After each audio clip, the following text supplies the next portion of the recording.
yard nila, pa ito po nila.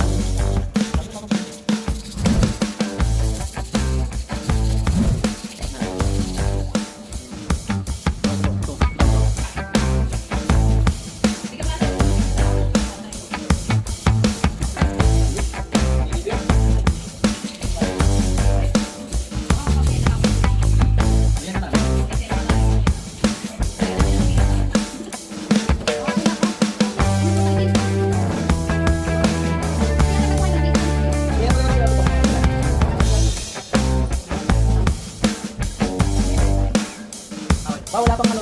Kasi mas nato dito. Wala pa ito dito. Wala pa dito. Tamat mo.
Lahat ng video dito, background music tayo.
Yan, yung clutch naman yung i-adjust natin. Medyo palaban yung clutch eh. Mag-release mo siya. Mag-release.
Ubus na.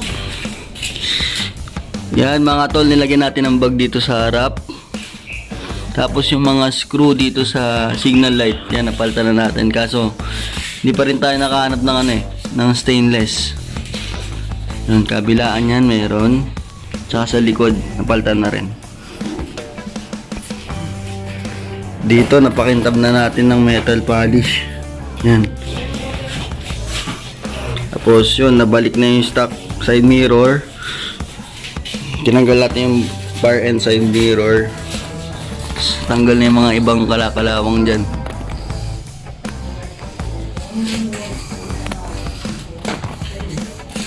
Dito may mga gas-gas pero naremedyoan na ng ano, ng pen na pang paint.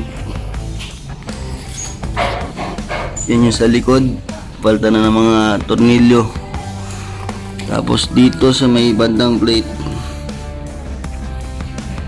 yan, nilagyan namin ng carbon sticker kasi may mga gas-gas. Itong sa pipe naman, yan, na-repaint na namin. Ginamitan namin ng high temp flat black, tapos in-sprayan namin ng clear para maging glossy yung pagkamat nya. Tapos sa loob naman, yung pinakatubo, yan, medyo nangangalawang na to. Nilihan namin ng todo, tapos pinintura namin ng flat black na high temp. Yan. Yan siya. Tapos dito, yan, minetal polish namin para sobrang kintab na, maganda na tignan.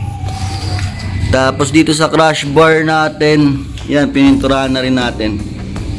Yan, remedyoan para maganda tignan. Napabayaan sa arawan tong ano eh, Royal Enfield. Yun lang. Ito rin, pakitab na para ng salamin.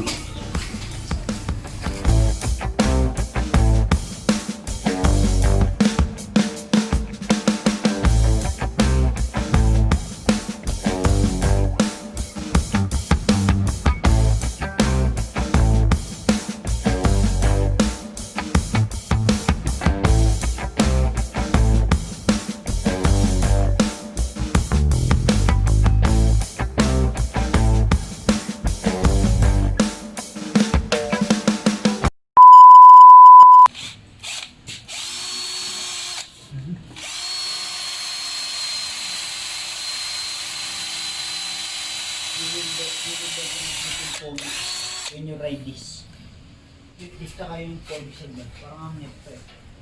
May eagle. May eagle. Yan ba ang mortal bang no? Pwede yan. Ayos na.